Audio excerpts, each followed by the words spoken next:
चट्टेश्वरी जैन देवरी जबलपुर, उनको मैं बुला रहा हूँ। उसके बाद में चट्टेश्वरी जैन देवरी जबलपुर तैयार रहेंगे।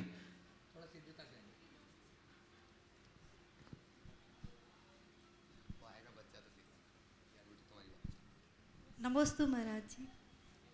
महाराज जी, मेरा प्रश्न ये है, यदि कोई विश्वासघात करता है तो उसके प्रति हमारा रवैया क्या होना चाहिए?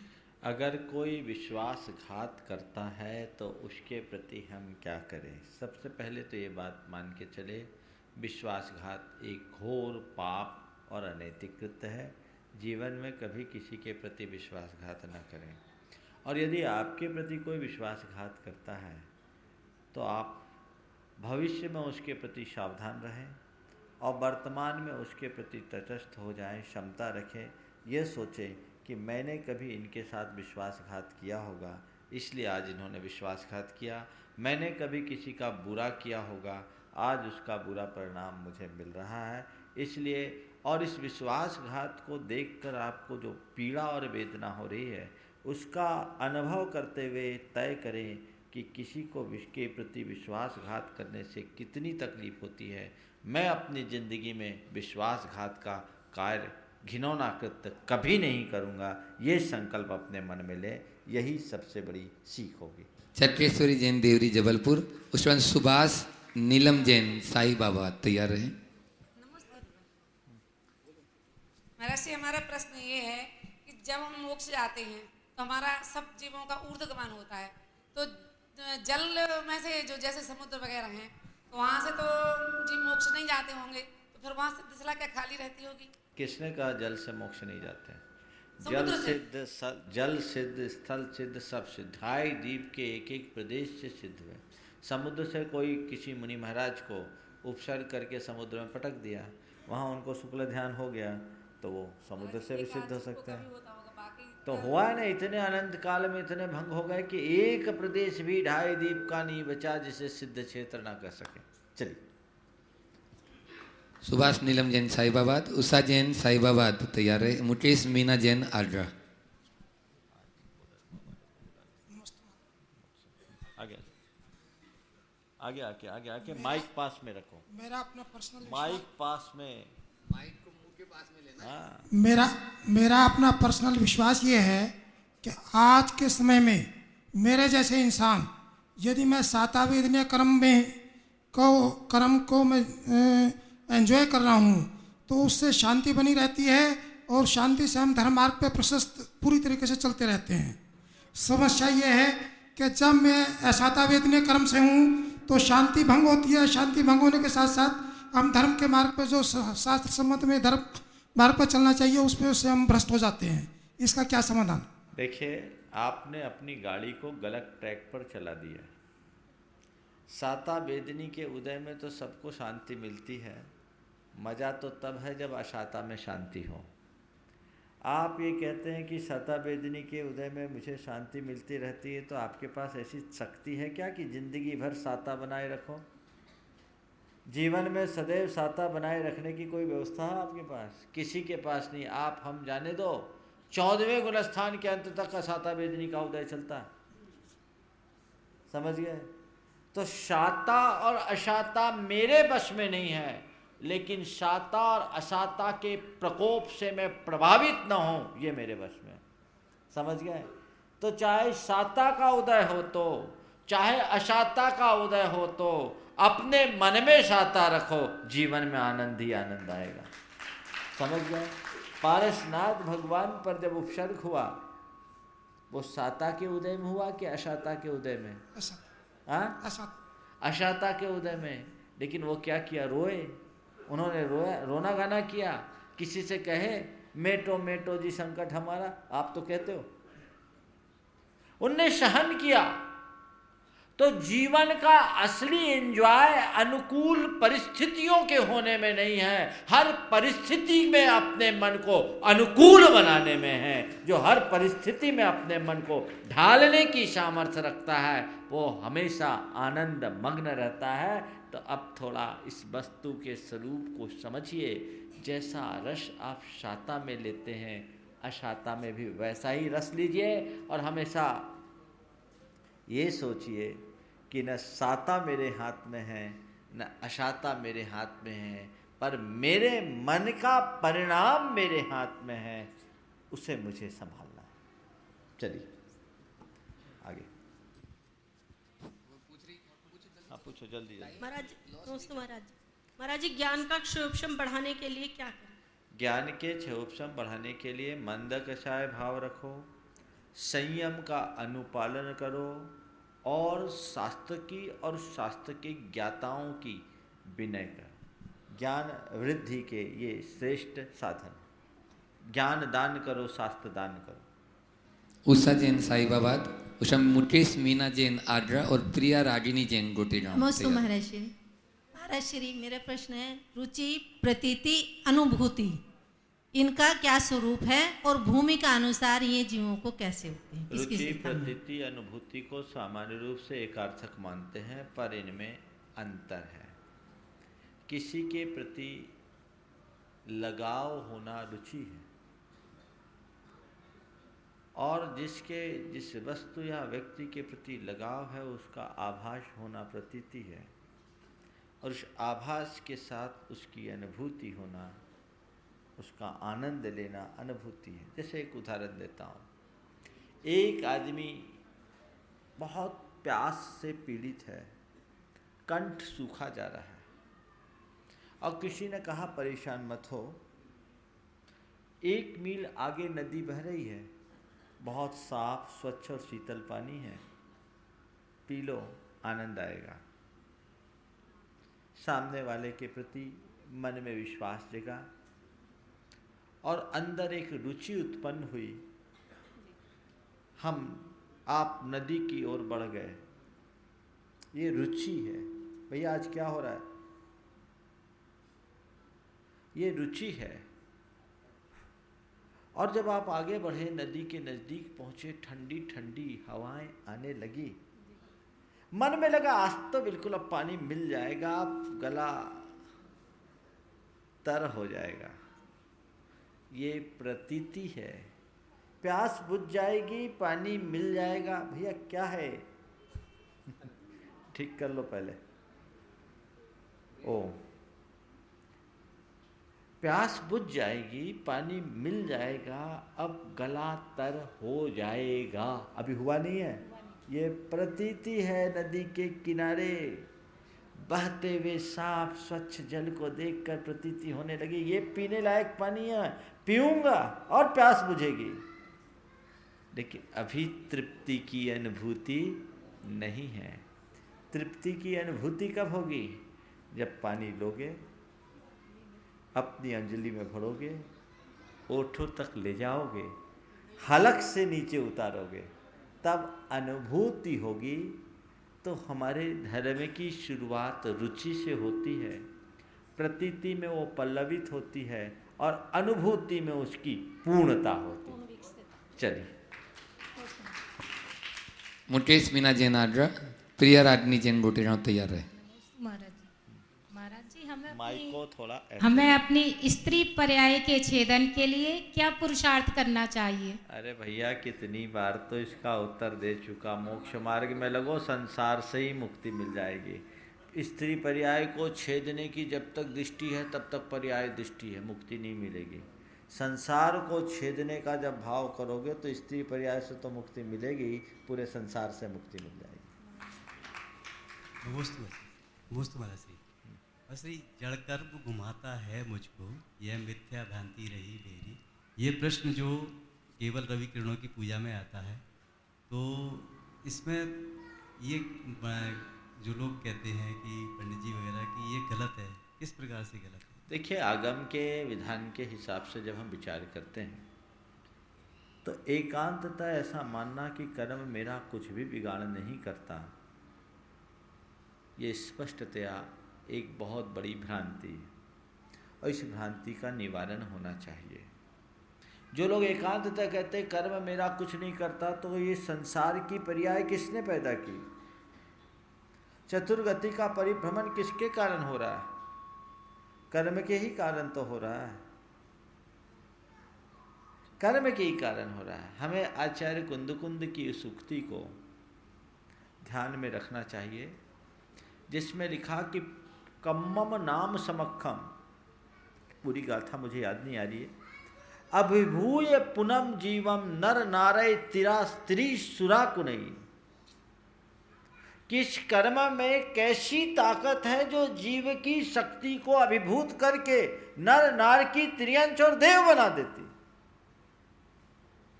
स्वामी कुमार ने कार्तिकेयानुप्रेक्षा में लिखा, का अपुब्बादीशदी पुग्गल कम्मश ए ऋषि शक्ति केवल नान सहावो समप्यो तेन जीवस्य। इस पुद्गल कर्म में कैसी अपूर्व शक्ति दिखती है, जिसके प्रताप से जीव का केवल ज्ञान स्वभाव विनष्ट हो गया। तो ऐसा कहना कि जड़ कर्म घुमाता है मुझको, ये मिथ्या भ्रांति रही मेरी, ये एकांततः अगर ऐसा कहें तो ठीक नहीं। हाँ, हमें अनेकांतात्मक दृष्टि रखना चाहिए। बार बार आपके मन में जो ये रोना आता है कि कर्म के कारण ऐसा हो रहा है, कर्म के कारण ऐसा हो रहा है, कर्म के कारण ऐसा हो रहा है, जब तक ये बुद्धि तुम बनाए रखोगी, तुम्हारी बुद्धि बनाए रखोगे, तुम्हारी बुद्धि परतंत्र रहेगी, और परतंत्र बुद्धि में मुक्ति कभी नहीं मिलेगी। स्वरूप की तरफ दृष्टि रखो कि मेरी आत्मा तो कर्म से सर्वथा अछूती है, वो अबद्ध अस्पृष्ट है, शुद्ध है, शाश्वत है। कर्म कर्म के साथ है, आत्मा आत्मा के साथ है। आत्मा की स्वाभाविक शक्तियों को तिरोहित करने की ताकत कर्म के पास नहीं है। प्रभावित भले कर ले, वो मेरे अपने विभाव के परिणाम स्वरूप कर रहे हैं, मेरे अज्ञानता का वो प्रतिफल है। जब मेरा अज्ञान विनष्ट होगा, मेरे अंतरंग का ज्ञान विकसित होगा, भ्रांति मिटेगी, स्वरूप निष्ठ होते ही कर्म की सत्ता उच्छिन्न होगी और मैं अपनी आत्म सत्ता को उद्घाटित करने में समर्थ होऊंगा। तो जब आत्म दृष्टि को जगाने की बात आए तो ये सोचो, कर्म कर्म के पीछे जब तक मैं दृष्टि रखूंगा, मेरी बुद्धि परतंत्र रहेगी, मेरा बेड़ा पार नहीं होगा। लेकिन एकांत सा ऐसा कहो कि कर्म कुछ करता ही नहीं, तो ये गलत बात है। चलिए। प्रिया रागिनी जैन गोटी गांव, उसके बाद सुशील जी छाबड़ा, मंत्री झुमरी तिलैया तैयार है। महाराज श्री ज्ञानावर्णी कर्म के लिए पर्दे का उदाहरण दिया है और दर्शनावर्णी कर्म के लिए द्वारपाल का, लेकिन दोनों में दर्शन नहीं होता, तो इस उदाहरण में क्या अंतर है? देखिए, भगवान के दर्शन करने आप तब जा सकते हो, या किसी राजा महाराजा से मिलने आप तभी जा सकते हो जब आपको द्वारपाल अनुमति दे। और द्वारपाल अंतर एंट्री ही नहीं देगा तो आप कैसे जाएंगे? तो द्वारपाल ने एंट्री पे रोक लगा दी है। दर्शनावरण, दर्शनावरण जब तक उदय में रहेगा तो ज्ञानावरण, ज्ञान काम करेगा ही नहीं। फिर आप अंदर तो चले गए पर भगवान के सामने पर्दा है तो दिखेगा नहीं। तो जब तक ज्ञानावरण कर्म का क्षोभशम नहीं होगा, ज्ञान नहीं होगा। हमारा जो उपयोग का क्रम है, यानी हमारी जो चेतना की धारा है, पहले दर्शन मूलक होती है, बाद में ज्ञान मूलक। इसलिए दर्शनावरण के लिए प्रतीक द्वारपाल या प्रतिहारी को बनाया और ज्ञानावरण के लिए पर्दे को। चलिए। सुशील जी छाबड़ा झुमरी तिलैया, उसके बाद में सुबोध आशा डंडवाल झुमरी तिलैया तैयार है। नमोस्तु महाराज श्री। मेरा प्रश्न है महाराज श्री, कोई पुराना मंदिर 100 साल पुराना सिकरबंद मंदिर तोड़कर नया बनाना उचित है या अनुचित? देखिए, हर जैसे एक व्यक्ति की उम्र होती है वैसे ही मंदिर की उम्र होती है। जब जीर्ण शीर्ण हो जाए, आज नहीं कल वो ध्वस्त होगा। तो यदि हम विधि विधान पूर्वक, जैसे कि वेदी पुरानी जीर्ण शीर्ण हो जाती है, उत्थापन विधि के द्वारा आप वेदी को दूसरी जगह शिफ्ट करते हैं और विधि विधान से नई वेदी बनाकर उस पर भगवान को विराजमान करते हैं तो कोई दोष नहीं। ऐसे ही यदि कोई मंदिर पुराना जीर्ण शीर्ण हो गया है और वहाँ उसकी आवश्यकता है तो उस मंदिर को आप गिराकर बनाए तो कोई बुराई नहीं है। ध्यान रखो, 4 शब्दों को याद रखो। Construction for construction, construction for destruction, destruction for construction और डिस्ट्रक्शन फॉर डिस्ट्रक्शन। समझ गए? तो कंस्ट्रक्शन फॉर कंस्ट्रक्शन बहुत पॉजिटिव बात है, ये तो होना ही चाहिए। पर कंस्ट्रक्शन फॉर डिस्ट्रक्शन कभी नहीं होना चाहिए, और डिस्ट्रक्शन फॉर कंस्ट्रक्शन में कभी सोचना नहीं चाहिए। अगर हम निर्माण के लिए गिरा रहे हैं तो इसमें कोई बुराई नहीं, लेकिन ऐसा विध्वंस जो केवल विध्वंस का कारण हो कतई नहीं होना चाहिए। डिस्ट्रक्शन फॉर डिस्ट्रक्शन कभी नहीं, इस बात को ध्यान में रखकर चलिए। सुबोध आशा डंडवाल झुमरी तिलैया, उसके बाद में झुमरी तिलैया से फिर किरण ठोल्या कोडरमा। नमस्ते महाराज जी। महाराज जी, वक्त अपना होता है तो सब अपने होते हैं, और वक्त पराया होता है तो अपने भी पराये क्यों हो जाते हैं महाराज जी? इसी का नाम वक्त है, और इसका पता तभी लगता है जब वक्त आता है। चलिए। श्री नमस्ते। मेरा प्रश्न है कि व्यक्ति धर्म की तरफ अग्रसर होता है तो उसमें उसका परिवार का योगदान रहता है या उसका खुद का पुण्य रहता है? देखिए, खुद के पुण्य के उदय से हमारी बुद्धि धर्म में अनुरक्त होती है तो बात है ही, लेकिन उस पुण्य को उभारने में हमारे परिवार का बैकग्राउंड भी बहुत बड़ी भूमिका रखता है। अगर हमको अच्छे संस्कार मिल जाते हैं तो हमारा पुण्य अगर छीन भी हो तो उभर जाता है, उसमें उभार आ जाता है। तो संस्कारों से हमारे जीवन में उभार आता है और वो हमारे जीवन में एक बहुत बड़ा बदलाव घटित कर लेता है।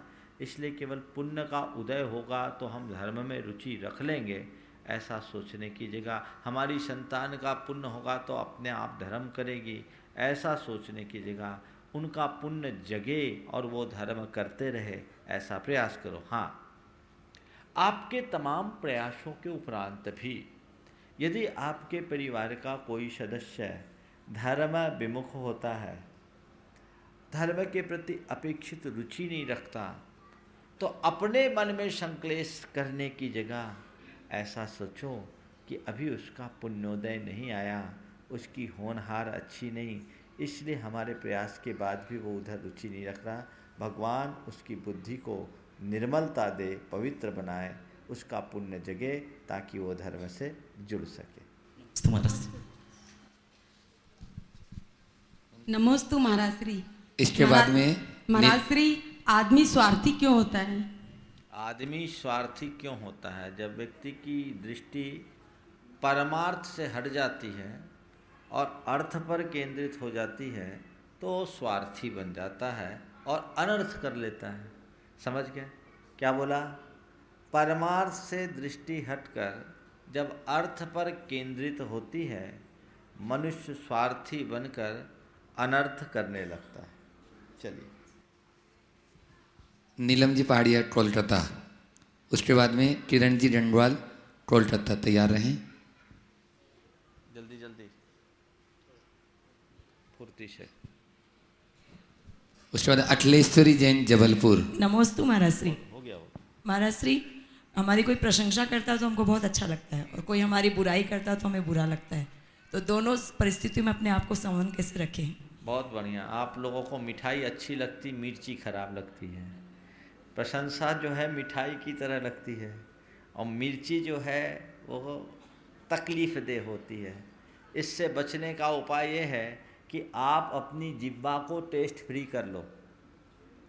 क्या बोला? जिनकी जिह्वा टेस्ट फ्री हो जाए उनको ना मिठाई अच्छी लगेगी ना मिर्ची खराब लगेगी, दोनों बराबर होगी। तो आज हर मनुष्य के अंदर कुछ संस्कार ऐसे हैं कि वो प्रशंसा का भूखा है, प्रशंसा चाहता है, प्रशंसा मिलती है तो अंदर से गुदगुदी आती है, और आलोचना होती है तो बड़ी तकलीफ होती है, वो चुभन जैसी होती है। लेकिन जो व्यक्ति तत्व ज्ञान के बल पर निंदा और प्रशंसा को समान मान लेता है और ये धारणा अपने अंदर दृढ़ कर लेता है कि न निंदा शाश्वत है न प्रशंसा शाश्वत है, ये दोनों मेरे कसाय को प्रभावित करने वाले कारक हैं और कसाय से प्रेरित निमित्त हैं, मुझे इनसे अप्रभावित रहना है, तो आपकी जिह्वा टेस्ट फ्री हो जाएगी। तत्व ज्ञान का लेप अपनी चेतना की जिह्वा पर लगा दो तो निंदा की प्रशंसा की मिठाई और निंदा की मिर्ची दोनों बराबर लगने लगेगी, कहीं कोई तकलीफ नहीं हो सकेगी। श्रीमती किरण डंडवाल, उसके बाद में हीरामणि जैन कुंटुरी। तैयार रहे। नमस्ते गुरुदेव। 5 पाप होते हैं गुरुदेव, चार को तो हम पाप मान रहे हैं, लेकिन लोभ कसाय को हम पाप नहीं मान रहे हैं। लोभ जितना ज़्यादा हमारे परिग्रह बढ़ता जाता है, उतना ही हमें आनंद की अनुभूति होती है। गुरुदेव, बहुत ऐसा लगता है कि कितना पाप का बंद होता होगा, उससे हम कैसे बचें? बस बहुत बिल्कुल ये बड़ी विसंगति की तरफ आपने ध्यान आकृष्ट कराया है कि 5 पापों में 4 को सब पाप मान लेते हैं, लेकिन परिग्रह को पुण्य का फल मानने लगते हैं। और जब तक ये अवधारणा नहीं बदलेगी तब तक परिग्रह का लोभ या परिग्रह की आसक्ति नहीं मिटेगी। सच्चाई को समझिए, परिग्रह क्या है? पुण्य है कि पाप? हाँ, पाप बोलो जोर से। क्या? पाप। तो तुमने जितना घर में पैसा जोड़ा वो पाप जोड़ा कि पुण्य? बोलो, आवाज़ मंदी क्यों हो रही? हाँ, अब पाप करके क्या पाओगे? बोलो, अपना कल्याण की अकल्याण? तो तुम लोग 24 घंटे क्या करते हो? हाँ, 24 घंटे अकल्याण का प्रबंध करते हो। महाराज के पास आते हो, महाराज कल्याण का उपदेश दो, और कई तो बोलते महाराज ऐसा उपदेश दो कि हमारा धंधा और फले, ऐसा आशीर्वाद दो कि धंधा फले, यानी पाप बढ़े। धर्म बढ़ने की भावना अपने हृदय में जगनी चाहिए। कंसेप्ट क्लियर करो। परिग्रह का मतलब ही है पाप का संग्रह। बिना पाप के किए आप पैसा नहीं कमा सकते। ये हो सकता है कि अनैतिकता रहित आप पैसा कमा सके, अनीति के बिना पैसा कमा सकते हैं, नैतिकता और प्रामाणिकता से जुड़कर आप पैसा कमा सकते हो, लेकिन पाप मुक्त होकर निष्पाप वृत्ति से कोई भी पैसा नहीं कमा सकता, क्योंकि षटकाय जीव निकाय की हिंसा तो होती ही होती है, इसलिए वो पाप है। और परिग्रह पाप ही नहीं, पाप का बाप है, सब पापों को जन्म देने वाला है। सारे टंटे तो परिग्रह के पीछे ही हैं। ये कंसेप्ट जिस दिन क्लियर हो जाएगा, उस दिन पैसा कमाने के बाद मान नहीं बढ़ेगा, अपितु पैसा कमाने के बाद अंदर से आत्मग्लानि प्रकट होगी, और उस पैसे के पाने के बाद उदारतापूर्वक उसे अच्छे कार्य में लगाने का भाव होगा, जो तुम्हारे पाप को कुछ अंशों में पुण्य में परिवर्तित करने में निमित्त बनेगा। अटलेश्वरी जैन जबलपुर, उसके बाद में हीरामणि जैन टुनटुरी और सरिता सेठी इम्फाल तैयार। महाराज जी, हमारा प्रश्न ये है कि हमारी सर्वाधिक कर्मों की निर्जरा किस अवस्था में होती है और हम सर्वाधिक कर्म के बंद किस अवस्था में करते हैं? आप अपने लिए पूछ रहे हो कि आगम के सिद्धांत से पूछ रहे हो? दोनों का उत्तर बदल। आगम के सिद्धांत के हिसाब से देखें तो समुद्घातस्थ केवली सर्वाधिक निर्जरा करते हैं, और हम आप अपनी भूमिका के हिसाब से बात करें तो आज आप लोगों की भूमिका में एक कोई व्रती गृहस्थ व्रत का पालन करता है तो प्रति समय असंख्यात गुण श्रेणी रूप निर्जरा करता है। जिनेंद्र भगवान की पूजा वंदना करता है तो उससे वह निधत्ति निकाचित कर्म कलाप की निर्जरा करने का पात्र बनता है, और नमोकार मंत्र जपता है, भगवान का नाम लेता है, तो भी वह कर्म निर्जरा का भागीदार बन सकता है। तो आप अपनी भूमिका के अनुरूप जब जहाँ जैसा हो वैसा कार्य करें। जीवन में जो भी अच्छे अवसर आए उन्हें अपने कल्याण का कारण मानकर भाव विशुद्धि से जुड़े और उससे निर्जरा करें। आचार्य वीर सेन ने निर्जरा के विशिष्ट निमित्तों का उल्लेख करते हुए धवला में एक जगह लिखा कि द्वादशांगावगम तत्तीव्र भक्ति केवली समुद्घात परिणामश्चेति संसार विच्छित्ते कारणम। द्वादशांग का ज्ञान, तीव्र भक्ति का भाव और केवली भगवान के समुद्घात का परिणाम, ये संसार की विच्छित्ति का कारण है। तो केवली समुद्घात तो आज है नहीं, द्वादशांग का ज्ञान आज है नहीं, आपके पास बचता है तीव्र भक्ति का भाव। तो अपने हृदय में खूब भक्ति का भाव जगाओ, तुम्हारे कर्मों की निर्जरा हो जाए। हीरामणि जैन टुनटुरी, सरिता सेठी और उसके बाद उषा नमस्ते महाराज जी, मेरा प्रश्न ये है कि मंदिर जाते समय निश्चय बोलते हैं तो मानस स्तंभ का दर्शन करने समय क्या भाव रहना चाहिए?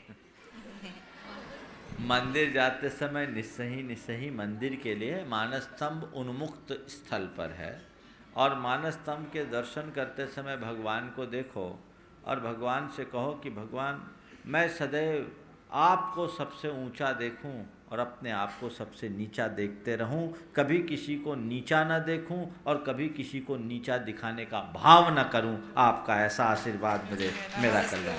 नमोस्तु महाराज। पाल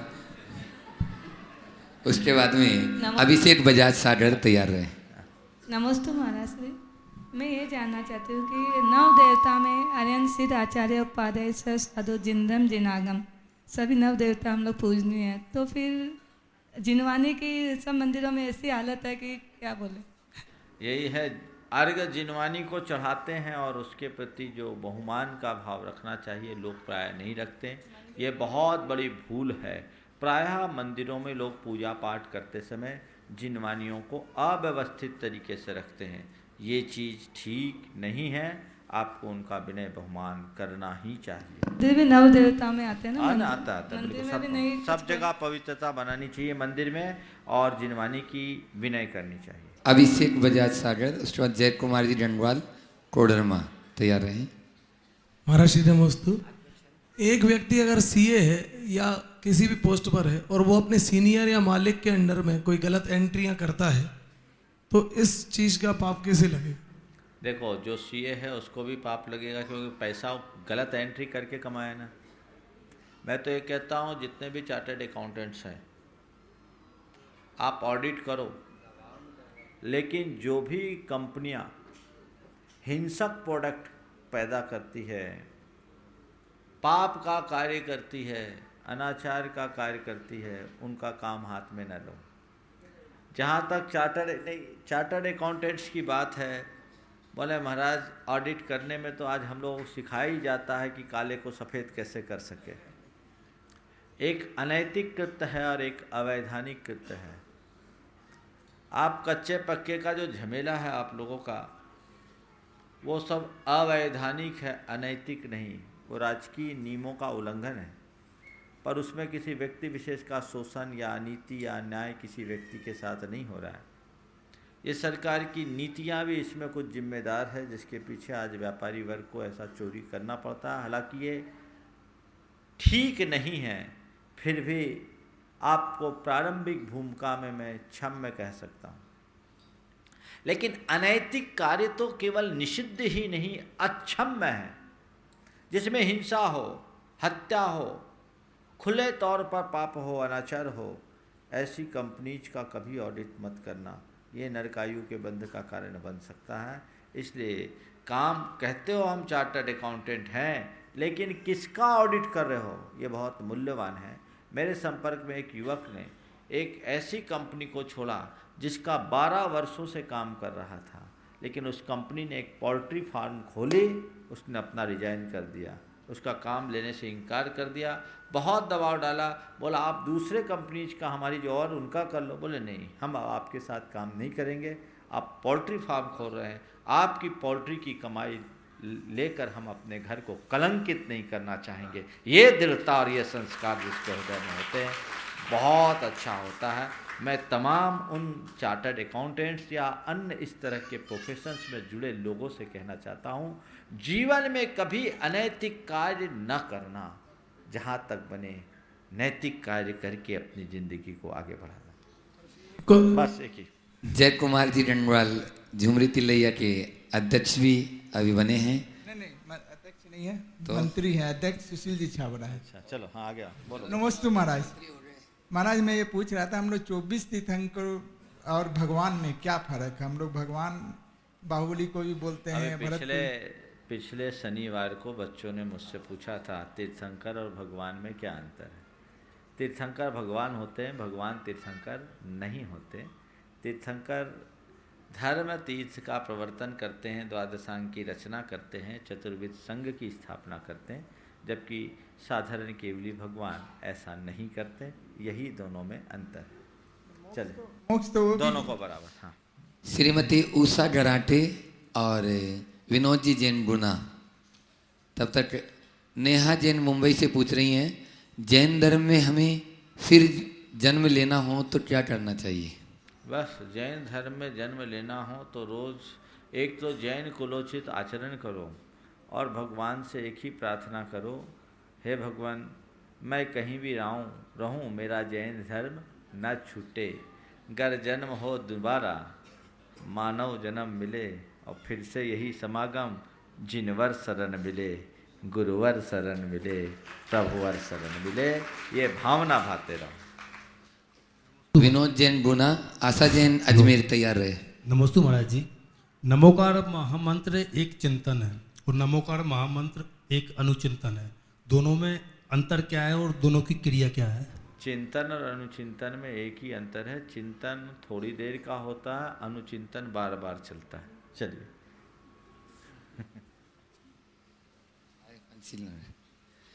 आशा जैन अजमेर नहीं है।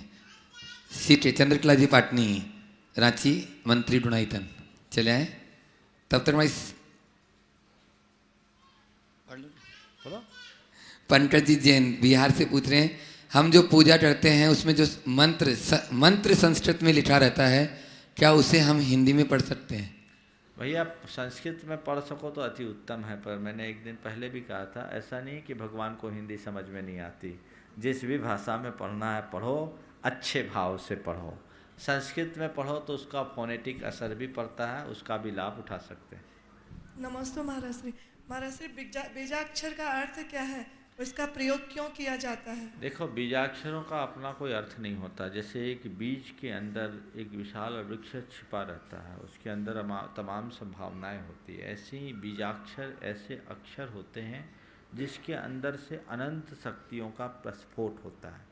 तो बीजाक्षर या पिंडाक्षरों का अर्थ न होकर उसके उच्चारण से कुछ ऐसे फोनेटिक एक्सप्रेशंस बढ़ते हैं, वाइब्रेशंस बढ़ते हैं, जिसका हमारे जीवन पर बहुत गहरा प्रभाव पड़ता है।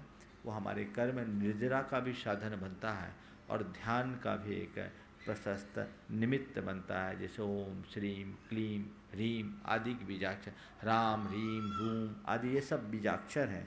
कुछ बीजाक्षरों के अर्थ भी हैं, पर बीजाक्षर के अर्थ को मत देखो, बीजाक्षर को शुद्ध तरीके से यदि आपने उच्चारित किया तो निश्चित तौर पर आपको उसका लाभ मिलेगा।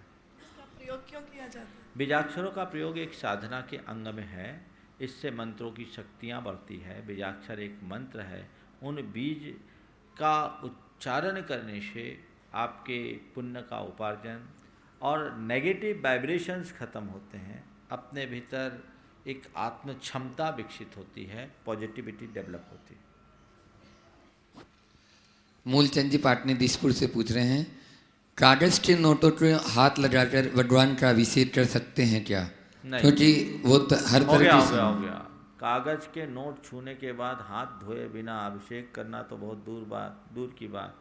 मैं तो कहता हूँ भगवान के पूजन के द्रव्य भी मत छूना, क्योंकि उस नोट में थूक भी लगती है आपकी, लगती है कि नहीं लगती? हाँ, तो वो शुद्ध नहीं है। नोट कहाँ से आए, किसके हाथ से? हम तो बोले थूक तक लगी है, इसलिए नोट रखो। अब एक बार एक ने पूछा था, महाराज जी अभिषेक करने वाले अपनी अंटी में नोट रखते हैं, अभिषेक करें कि नहीं करें? हमने कहा आंटी की नोट निकाल देंगे तो फिर उनका ध्यान भगवान के अभिषेक पर ना होगा, नोट ही पे लगा रहेगा। हालांकि हर मंदिर में ऐसे लॉकर्स होना चाहिए जहाँ पूजन अभिषेक के टाइम में लोग अपने द्रव्य को रखें और केवल धोती दुपट्टा के परिग्रह के अलावा सारा परिग्रह छूटे भगवान का अभिषेक करें। उत्तम तो यही है। वो एक प्रकार से अशुद्ध है, इसका बहुत गंभीरता से ख्याल रखना चाहिए। कुछ ही लोगों को मैंने देखा जो इन सब के प्रति सावधानी रखते हैं, बाकी इनको को सब कागज़ समझ करके मान चलते हैं, शुद्धि का विवेक नहीं करते। महावीर जी सोरानी बंगाई गांव के अध्यक्ष आसाम से, और जिनको भी प्रश्न और भी करना हो, क्योंकि बहुत सारे प्रश्न नहीं आ पाए, लेट आए आप लोग, तो इधर यहाँ लाइन से आते जाएंगे, नाम की पर्ची अपनी दे देंगे यहाँ तक। आशा जैन पंचशील नगर अजमेर। नमस्ते महाराज, मेरा प्रश्न है कि सुबह सुतक में मंदिर के दर्शन बाहर से करने चाहिए या नहीं करने चाहिए? सुबह उठ के मंदिर के दर्शन बाहर से करना चाहिए या नहीं करना चाहिए? अगर बाहर से भगवान दिख रहे हैं तो ढोक तो नहीं देना चाहिए, और तुरंत शुद्ध होकर भगवान के अंदर मंदिर में अंदर जाकर के भी दर्शन कर लेना चाहिए, इसमें क्या बुराई।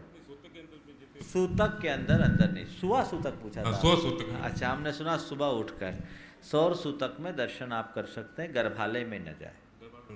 नमस्ते महाराज। आशा जैन महाराज पूछ रहे हैं अजमेर से, कैसे पता चलेगा कि हमें सम्यक दर्शन प्राप्त हो गया है या नहीं। सम्यक दर्शन के प्राप्ति की या सम्यक दर्शन अत्यंत सूक्ष्म तत्व है, इसकी कोई बाहरी पहचान नहीं है। लेकिन हाँ, हमारे भीतर प्रशम, संवेग, अनुकंपा और आस्तिक्य जैसे गुणों की अभिव्यक्ति हो गई हो, गृहीत मिथ्यात्व का त्याग हो, सांसारिक विषयों के प्रति लगाव और चाव का भाव मंद पड़ गया हो, सम्यक्तोचित क्रियाएं हमारे जीवन में प्रकट हो गई हो, तो समझना हमारे भीतर सम्यक दर्शन की भूमिका बन गई है। चलिए। कांता जैन ललितपुर, चले आए।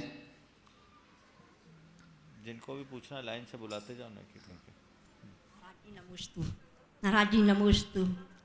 भगवान पारसनाथ ने कितने साल तप किया था महाराज जी?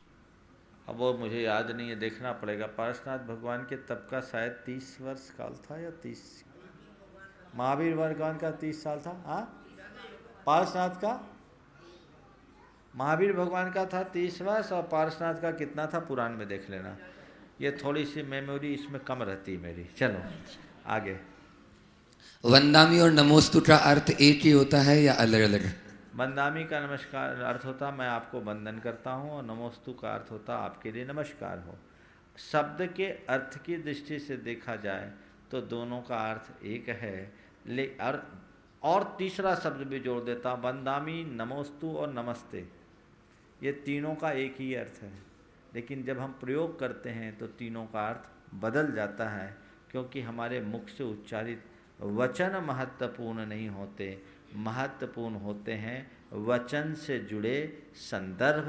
वर्तमान में रूढ़ हमारे लिए जब अलग से वंदना के लिए हम पूछते हैं तो मुनियों को, भगवान को नमोस्तु बोलते हैं, आर्यिकाओं को वंदामी बोलते हैं, और आप लोग एक दूसरे के लिए नमस्ते बोलते हैं। हालांकि वंदामी शब्द का प्रयोग मुनियों और भगवान की वंदना के लिए भी आचार्यों ने कई अर्थ में दिया है, लेकिन जो रूढ़ है उसको उसी संदर्भ में लेना चाहिए।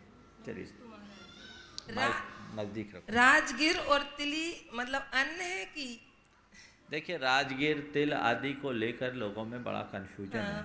संभवतः हरिवंश पुराण के एक प्रसंग से इसमें भ्रम पैदा हुआ।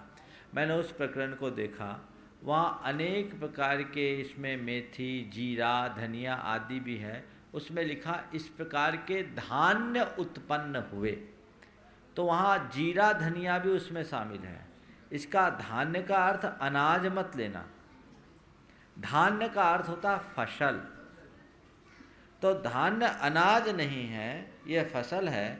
तिल को तिलहन समझना चाहिए, वो अनाज नहीं। अनाज अलग होता है, तिलहन अलग होता है। इसलिए तिल को अनाज कहना मुझे समझ में नहीं आता। राजगिर को बुंदेलखंड में लोग फलाहार के रूप में लेते हैं, और उस हिसाब से जहाँ जैसी चल रही है व्यवस्था, वो सूखा आहार के रूप में जो लोग अन्न नहीं खाते, जैन क्या अजैन लोग भी राजगिर को फलाहार के रूप में लेते हैं। तो फलाहार के रूप में रूढ़ है, वो अन्न नहीं है। हाँ, तिल को राजगिर नहीं कहते हैं। रामदाना है ना, जिसको लोक में रामदाना कहते हैं, बुंदेलखंड में उसको राजगीर बोलते हैं। रामदाना होता है ना, जिसका पान वगैरह बनता है सफ़ेद सफ़ेद, वो अनाज के रूप में नहीं गिना जाता।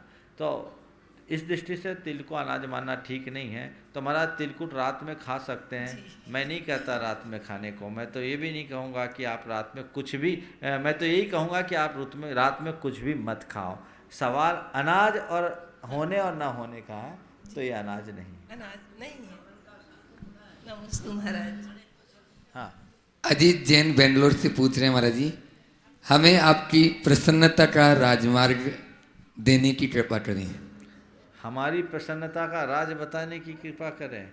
बस एक ही बात है, देखो प्रसन्नता का, अगर अपने जीवन को प्रसन्न बनाए रखना चाहते हो तो कोई तारीफ करे तो प्रसन्न न हो, टिप्पणी करे तो खिन्न मत हो, बाहर के निमित्तों से कभी प्रभावित न हो, प्रतिक्रियाएं कम करो, प्रतिक्रियाओं से कम प्रभावित हो, और लाभ और हानि में हमेशा मस्त रहो, समान दृष्टि रखो और कल की चिंता को छोड़कर केवल आज में जीने का अभ्यास करो। जीवन में सदैव आनंद आनंद और आनंद ही रहेगा। चलिए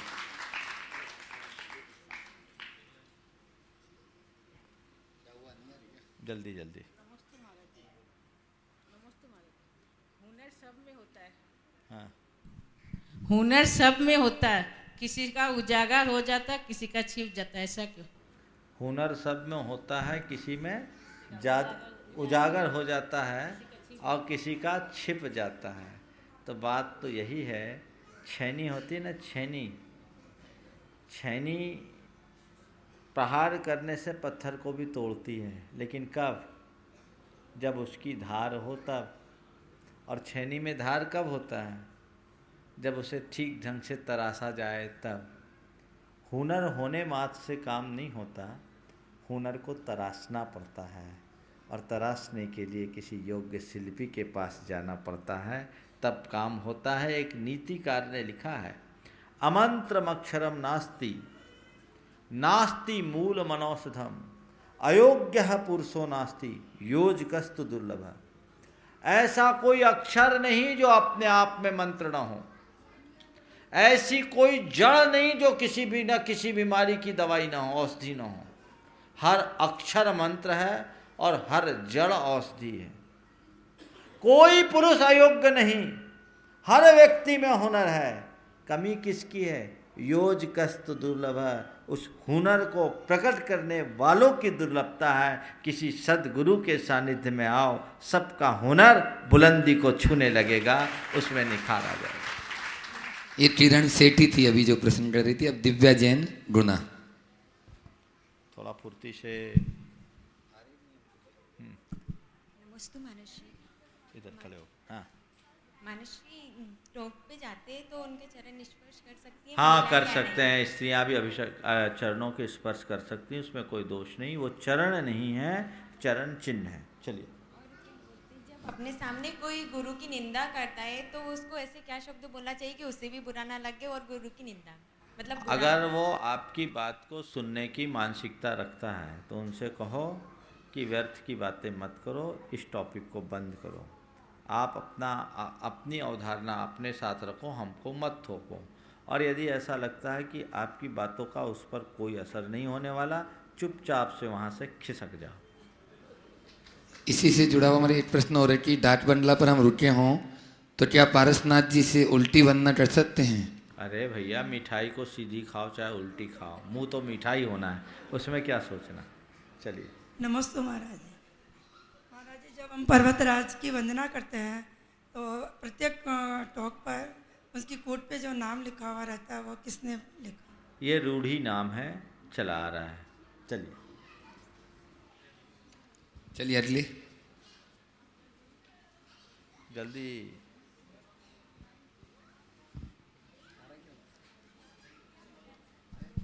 नमोस्तु महाराज।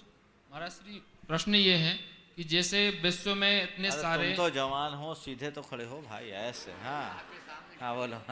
महाराज श्री आपके सामने खड़े इसलिए झुक के खड़े। हाँ बोलो बोलो। महाराज जी, विश्व में जैन धर्म के अलावा इतने सारे समुदाय हैं, तो क्या उनमें मोक्ष या मतलब उनको मुक्ति संभव नहीं है और धर्म के लोगों में? एक बार इसी आशय का प्रश्न मुझसे एक पत्रकार ने पूछा था, काफ़ी पहले की बात है, 1995 में, जब मेरा भोपाल चातुर्मास था। उसने पूछा कि महाराज क्या जैन ही मोक्ष जाते हैं? मैंने कहा मैं ये नहीं कहता कि सिर्फ जैन ही मोक्ष जाते हैं। सवाल था क्या सिर्फ जैन ही मोक्ष जाते हैं? मैंने कहा कि मैं ये नहीं कहता कि सिर्फ जैन ही मोक्ष जाते हैं, मैं ये जरूर कहता हूँ कि जो भी मोक्ष जाते हैं सब जैन होते हैं। क्यों? मोक्ष वही जाता है जो अपने आप को जीतता है, और अपने आप को जीतने वाला ही जिन बनता है, और वही जैन होता है। इसलिए अन्य मतावलंबी मोक्ष जाते हैं कि नहीं जाते, मैं ये नहीं कहता। मैं यही कहता हूँ कि मोक्ष जाने के लिए व्यक्ति को अपने आप को जीतना होगा, भीतर से बाहर से जो पूर्ण वीतराग और अहिंसा को अपना वीतरागता और अहिंसा को अपना करके ही संभव है, और इसी का नाम जैन धर्म है। आराधना जैन, छाबड़ा दुलियान। नमोस्तु महाराज श्री, नमोस्तु। हम लोग जो सूतक, हमारे जो सूतक होती हैं, जैसे बच्चे होते हैं या फिर 13 दिन का जो मरने के बाद जो सूतक होता है, उस सूतक में मंदिर तो जाते हैं हम लोग, लेकिन वहाँ कोई भी चीज़ नहीं छूते हैं, पर चटाई वगैरह छूते हैं, तो वो भी तो मंदिर का ही होता है, उसको छू के बैठ सकते हैं क्या उसमें? देखो, चटाई काष्ठ का होता है, मंदिर के जो मूल उपकरण हैं उनको नहीं छूना चाहिए। दरी वगैरह पर नहीं बैठते हैं। चटाई काष्ठ है तो फिर तो ज़मीन को भी नहीं छू सकते हैं। चटाई जो है उसको छू सकते। पूजा आदि के जो उपकरण हैं, शास्त्र है, अलमारी, इनको नहीं छुए। चलिए, प्लास्टिक की भी तो चटाई होती है। प्लास्टिक की चटाई को लोग शुद्ध मानते हैं, जैसे लकड़ी की चटाई है वैसे प्लास्टिक की चटाई है, इसको उस तरीके से देखना चाहिए। आसिटा जैन डंडवाल, धनबाद। उसके पंकज कुमार जैन, फर्रुखाबाद। तैयार है। नमस्ते महाराज।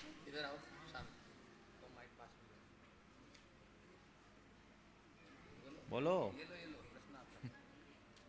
श्वेतांबरों में भी 24 तीर्थंकर होते हैं और दिगंबर में भी 24 तीर्थंकर होते हैं, फिर उनकी आंखें, उनके भगवान तीर्थंकरों में आंखें खुली क्यों रहती है और हम में बंद क्यों? उनकी आंखें खुली क्यों रहती है और हमारे यहाँ बंद क्यों रहती है? हमारे यहाँ कहा जाता है कि जो सब संसार से विमुख होकर अपने आप को देखता है ना, वही भगवान बनता है। बीतरागी व्यक्ति, साधक आत्मदृष्टा होते हैं, परदृष्टा नहीं। इसलिए भगवान की मुद्रा को छवि वीतरागी नग्न मुद्रा दृष्टि नासा पे धरे कहते हैं। आंखें खुले रहना बाहर देखने का द्योतक है। भगवान की आंखें दिगंबर परंपरा में बंद रहती हैं। चूँकि दिगंबर और श्वेतांबर परंपरा में एक सैद्धांतिक रूप से भेद है, और वो भेद है सराग और बीतराग रूप में, सग्रंथ और निर्गंथ रूप में मुक्ति का। वो सबस्त्र अवस्था में भगवान को पूजते हैं, और वो एक प्रकार से मुकुट, आंगी आदि लगा करके भगवान को पूजते हैं। ये सराग अवस्था है जो उनके गृहस्थ अवस्था का द्योतक है, राज्यावस्था का द्योतक है। जबकि दिगंबर परंपरा में स्पष्ट कहा गया है कि असंयतम असंजदम न बंदे, असंयत की वंदना न करो। अगर दिगंबर अवस्था में भी वो असंयत है तो बंदनीय नहीं है। बीतराग और संयत ही बंदनीय है, और ऐसे बीतराग साधक अंतर्दृष्टा होते हैं। उनकी दृष्टि बाहर न होकर अंतर होती है। नासा दृष्टि का तात्पर्य ही है अंतर्दृष्टि। किसी को न देखना, अपने आप में रहना, ये अंतर्दृष्टि है। आंखें बंद नहीं होती, जैसा आपने कहा। आंखें नाक के अग्रभाग पर टिकी रहती है। इसको बोलते हैं नासा दृष्टि। न किसी को देखना और न किसी को नज़रअंदाज करना, अपने आप में स्थिर रहना। चलिए महाराज। तीर्थ सोरानी, बंडाई गाँव। तैयार रहे। हमारे धर्म के अकॉर्डिंग, उनको भेज दो ना बच्चों को। आ जाओ लाइन से, आ जाओ जिसको पूछना। हाँ, हमारे धर्म के अकॉर्डिंग यदि हमारे भाव अच्छे हों लेकिन कर्म पाप का हो, और यदि कर्म अच्छे हों लेकिन भाव बुरे हों, तो दोनों में से अधिक पाप किसे लगेगा? भाव अच्छे हो और कर्म पाप का हो, और कर्म अच्छा हो और भाव पाप का हो, तो क्या अच्छा होगा? हमारे शास्त्र के अनुसार तो ऐसा है, यदि आपके भाव अच्छे हैं और कर्म बुरा है तो अच्छा है, और कर्म अच्छा है और भाव बुरा है तो बुरा है। हम लोगों को इसको एक उदाहरण से समझना चाहिए, जो हमारे पुराणों में उल्लिखित है कि जब मुनि महाराज पर एक शूकर ने उपसर्ग किया, एक शेर ने उपसर्ग किया, तो सुअर और शेर दोनों एक दूसरे से लड़ पड़े। दोनों एक दूसरे से लड़ रहे थे, भयानक युद्ध हुआ, जंगली सुअर और शेर। देखा जाए तो दोनों का कर्म बुरा था, हिंसा और प्रतिहिंसा का, घात और प्रतिघात का। लेकिन दोनों की क्रिया एक होने के बाद भी सूकर मरकर स्वर्ग में गया और शेर मरकर नरक में गया। क्यों? सूकर की क्रिया बुरी थी, पर उसका भाव मुनि महाराज की रक्षा का था, और शेर का उद्देश्य सूकर पर हमला करने के उपरांत मुनि महाराज पर हमला का था। शेर नरक गया। तो भाव अच्छे हों, क्रिया बुरी हो तो भी फल अच्छा होगा। लेकिन कई बार क्रिया अच्छी होती है और भाव बुरा होता है तो उसका प्रतिफल भी बुरा हो जाता है। तो क्रिया अच्छी हो न हो ये उतना महत्वपूर्ण नहीं, भाव अच्छी होनी चाहिए, भाव अच्छे होने चाहिए। इसलिए भाव को सदैव अच्छा बनाए रखने का प्रयास करना चाहिए। पंकज जी जैन फर्रुखाबाद। उसके बाद में तीर्थ सोडानी का प्रश्न फोन से आया है, महावीर सोडानी जी बोलेंगे। नमस्तु नमस्तु नमस्तु। आज जब हम प्रक्षाल करते हैं तो उसके बाद में अब प्रक्षाल करने के बाद जब पहुँचते हैं ना, मार्चन करते हैं, तो उसको उल्टा सीधा तो नहीं कर सकते ना प्रक्षाल। भगवान को जब आप प्रक्षाल करते हैं तो बड़े सलीके से करो। वो त्रिलोकी नाथ हैं, कोई खिलौना नहीं कि उनको उलट दो पलट दो, कोई गुड्डा गुड्डी, वो सब अविवेक करते हैं। कई तो ऐसे गर्दन ही पकड़ लेते हैं, बड़ा बुरा लगता है मुझे देखने। भगवान है, तुम अभिषेक कर रहे हो, तुम्हारे अंदर भाव क्या, वो भगवान त्रिलोकी नाथ हैं। तो हाँ, वैसा नहीं करना है, वो तो एकदम देखें बेतरतीब तरीके से नहीं करना चाहिए। नमस्ते। कई लोग ऐसे प्रक्षाल करते समय ऐसे सूखा कपड़ा ऐसे जैसे झटकारते हैं जैसे आप अपना काउंटर झटका रहे हो। ये क्या है? बहुत इत्मीनान से साफ करना चाहिए। मच्छर वच्छर ना बैठे हो, उसको देख करके करे तो उसको ऐसे ऐसे करने की जगह ऐसे ऐसे करो ना, चंवर ढुलाने की तरह करो ना। त्रिलोकीनाथ के लिए मंदिर में पहले चंवर इसीलिए तो रहते थे, भगवान के पास अच्छे वो रेसे वाले चंवर रखो, अच्छे 10-5 बार चंवर ढुला लो, जो जीव जंतु होंगे वो अपने आप चले जाएंगे। फिर कोमल कपड़े से भगवान का सूखा प्रक्षाल करो, बाद में गीला प्रक्षाल। कुल मिलाकर तुम्हारा भक्ति तत्व प्रगाढ़ होना चाहिए। चलिए। नमस्ते महाराज जी। अभी मेरे पास मेरे पुत्र का फोन है, उसने पूछा कि जैन ध्वज में 5 रंग क्यों होते हैं? जैन ध्वज के 5 रंग पंच परमेष्ठी के प्रतीक हैं। हमारे पंच परमेष्ठी हमारे मूल आराध्य हैं।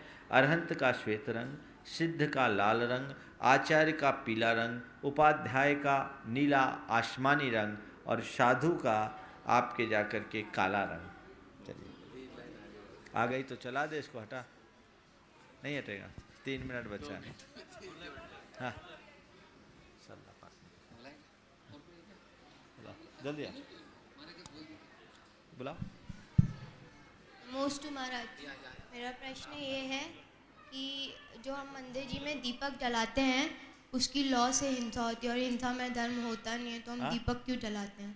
क्या? जो दीपक जलाते हैं उसकी लौ से हिंसा होती है और हिंसा में धर्म होता नहीं है, तो हम दीपक क्यों जलाते हैं? देखो, हर क्रिया में हिंसा होती है, लेकिन उसमें विवेक होना चाहिए, अतिरेक नहीं होना चाहिए। लौ उतनी ही रखनी चाहिए जितने में वो पूरी हो जाए। ठीक है, चलो ये सूचना तो दिला दो, कल बच्चों का कार्यक्रम है, बदल देगा। हाँ, बच्चों का दिन कल का है, कल शनिवार है, कल सब बच्चे आएंगे, कल केवल बच्चों को। चलो और लोगों 3-4 मिनट। चलिए। सरला जी पाटनी, शिरोमणि सरटसठ गुणाईतन तैयार रहेंगे। रात को सोते समय जब नींद नहीं आती तब तक बिना उच्चारण किए मन में ही मंत्र 40 स्त्रोत आदि का स्मरण करने से कोई दोष लगता है? जरूर करना चाहिए, यही करना चाहिए। इसमें दोष नहीं लगता, बल्कि एक फ़ायदा होता है। क्या फ़ायदा होता है? नींद आ जाती है। एक व्यक्ति ने कहा, महाराज हमको नींद नहीं आती, क्या करें? मैंने कहा सामायिक करना शुरू कर दो। जिनको नींद नहीं आती उनको भी सामायिक में नींद आ जाती है ना, ये बड़ा गड़बड़ है। चलिए। एक बच्चा जो कल अपनी पूरी जमा पूंजी यहाँ गुणाईतन के लिए लेके आया है, आज मैं उसको आमंत्रित कर रहा हूँ। शुभ्र जैन, पुण्यम जैन, चौधरी मोहल्ला, गुना। चला है परम पूज्य महाराज श्री के इसी चरणों में नमोस्तु निवेदित करे और समिति के पदाधिकारियों को ये गुल्लट उनको दे देना। दिखा दो। कुसुम भाई ऋषभ जैन, कांच वाले, जबलपुर। उन्होंने आज निर्माण निधि में 11 राशि दी है। अभी अभी फोन आया है। पवन कुमार, चंदा अजमेरा, बड़नगर, इन्होंने सूत्रधार में अपनी सहभागिता दी है। जोरदार तालियों से उनका स्वागत करेंगे। आज ये अभी सूत्रधार बने हैं। अभी है 3 मिनट।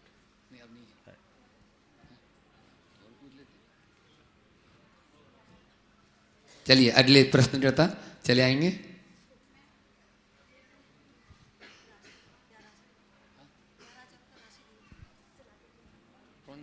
कुसुम देना आप ही। हाँ पूछो, जल्दी पूछो। महाराज जी, मेरा ये क्वेश्चन है कि अगर हम पानी छान के पीते हैं तो नारियल पानी भी छान के पीना चाहिए? नारियल पानी को छानने की ज़रूरत नहीं है क्योंकि वो प्राकृतिक रूप से कवर्ड है, ठीक है ना, और ऐसे छान लो तो कोई बुराई नहीं है। और दूसरा महाराज जी, अगर नारियल पानी हम पी सकते हैं तो हम वो तार गोला क्यों नहीं खा सकते? क्यों नहीं खा सकते? किसने मना किया? ताल फल ना, हाँ। ताल फल अभक्ष नहीं है, खा सकते हैं और वो पेट के लिए बहुत गुणकारी होता है। चलिए, सड़ा के नहीं खाना, सड़ा के नहीं भैया, सड़ा के तो कुछ भी नहीं खाना, अंगूर भी नहीं तो गड़बड़। हाँ हाँ, हो गया। आज के 3 मिनट बाकी है, 1 घंटे में यहाँ बाकी है। तू पूछना है, हो गया। चलिए आज